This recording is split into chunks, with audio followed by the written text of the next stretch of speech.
San Francisco is only 7 square miles. It's smaller than the island of Manhattan, but packed within that tiny space are some of the best parks in any metropolitan area in the country, including the 3rd most visited park in the United States. In this video, I do a deep dive into the best parks of San Francisco and why they make San Francisco one of the greatest places to live. This is Austin Clark, your lawyer turned real estate agent and real estate developer in San Francisco. I've lived in multiple neighborhoods across the city, giving me firsthand, in-depth experience of what it's like to live and work in San Francisco. If you're thinking about relocating, definitely reach out to me. My contact information is in the description below. I will personally answer every call, every email, every text, and I would be more than happy to help you. And if you like videos like this, please consider subscribing to my channel. I post videos like this every single week, so don't forget to click the bell so you're alerted every single time I post a video. All right, so this video is all about some of the best parks in San Francisco, and first up on the list is probably San Francisco's most famous park, Golden Gate Park. Believe it or not, Golden Gate Park is 20% larger than Central Park in New York. It's over 3 miles long east to west and about a half a mile wide north to south, and over 24 million people visit the park every single year,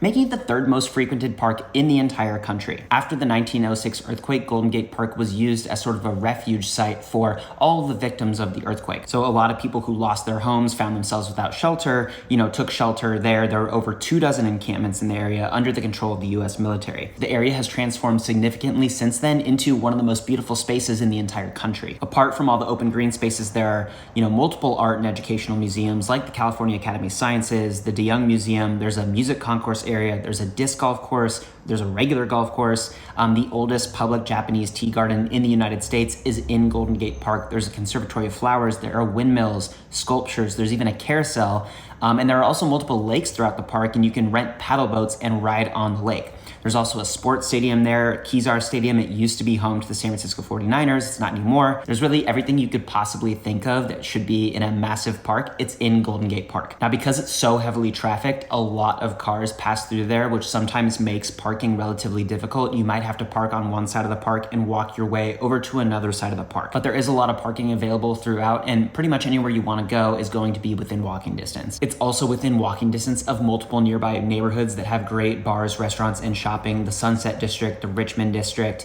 Haight-Ashbury. So not only can you spend time in the park itself, but when you're done with the park, you can go to all these other places and enjoy the rest of your day, eating and drinking your way through the city. Next on the list is my favorite park in the city, ALTA Plaza Park in Pacific Heights. ALTA Plaza Park is a terraced park on the west side of Pacific Heights. It's bordered by Jackson Street and Clay Street north to south, and Scott Street and Steiner Street east to west.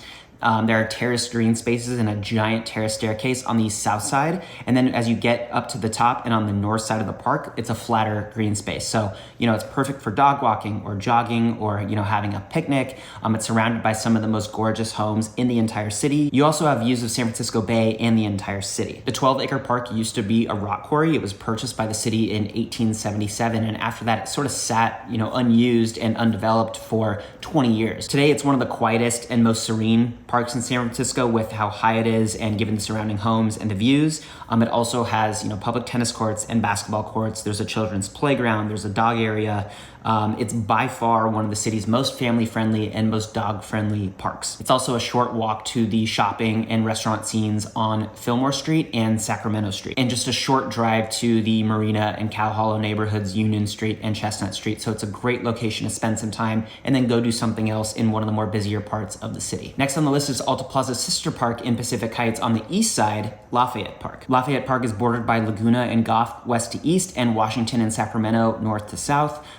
It's 11 acres, whereas ALTA Plaza Park is 12, so they're roughly the same size. And it was initially owned by a series of real estate moguls and lawyers until the city purchased it and developed it into the park that it is today. It shares a lot of similar features to ALTA Plaza Park. It is also a terraced park. It has basketball courts, tennis courts, open green spaces. It's surrounded by, similarly large, gorgeous mansions, has bay views, has city views, so it's very similar to ALTA Plaza Park. It is a little bit louder than ALTA Plaza Park because on one side of Lafayette Park is Goff Street, which is one of the main thoroughfares that goes through the entire city, and it leads onto the freeway. So it's a very heavily trafficked street, making Lafayette Park a little bit louder than the more residential park, ALTA Plaza Park. But even with the noise, it still has some of the most incredible views in the entire city and is a great place to spend an afternoon. Next on the list is Dolores Park, which is on the southern end of the city in San Francisco's Mission District. It is located just 2 blocks south of Mission Dolores, bordered by 18th and 20th Street north to south and Dolores to Church Street east to west. It is 16 acres large large and is one of San Francisco's most popular parks,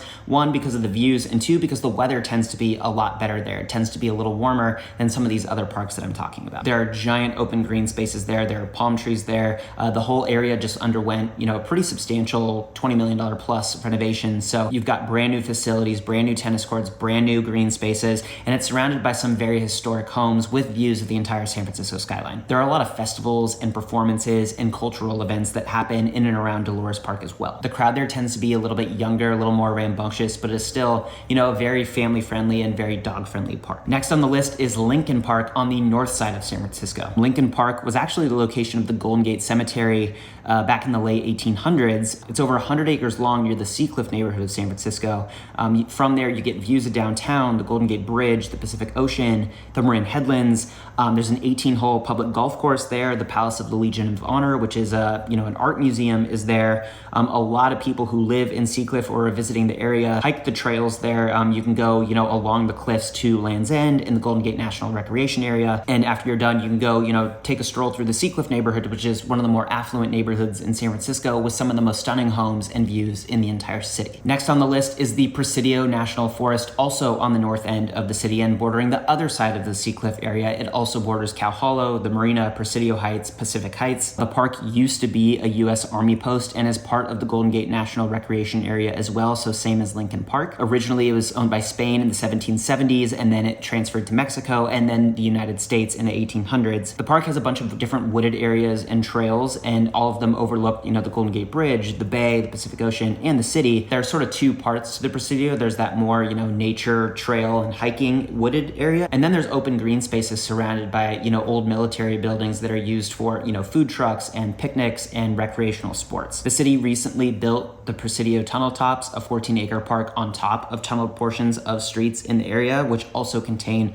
a lot of walking trails and viewpoints, and they're also walking distance to the next parks that I'm going to discuss, Marina Green and CRISSY Field. CRISSY Field is a public recreation space on the northern shore of San Francisco and is principally tidal marshes and beaches. It was originally used as an airfield until the 1970s and is now one of the most popular rec spaces in the city. The entire area was restored in 2001 with new sidewalks and new green spaces and new trails, all of which connect it to the neighboring Marina Green. The Marina Green runs from Fort Mason to the Presidio and is used mainly by joggers and, children's recreational sports. It's surrounded by the marina on one side and some of the nicest homes in the Marina District on the other side, and it's walking distance to the great shopping and restaurants on Chestnut Street and Union Streets and Fort Mason as well. Last on the list is Salesforce Park, which is sort of like a mini New York Highline. Salesforce Park is in San Francisco's Soma District. It's a 5.5-acre park that's built 70 feet above the ground, suspended between some of the San Francisco high-rises and residential buildings there. You get to the park by going up a gondola from the bottom of Salesforce Tower, which is pretty cool.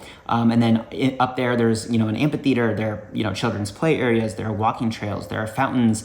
They do seasonal events there like music shows, concerts in the park, and it's nearby all the bars and restaurants in downtown, and it's walking distance to all the bars and restaurants and shops of Union Square as well. Well, that's the scoop on the best parks in San Francisco. If you are visiting or thinking of relocating and want more information, definitely reach out to me. My contact information is in the description below. I personally answer every call, every email, every text, and I'd be more than happy to help you. If you like videos just like this, please consider subscribing to my channel, and don't forget to click the bell so you're alerted every single time I post a video.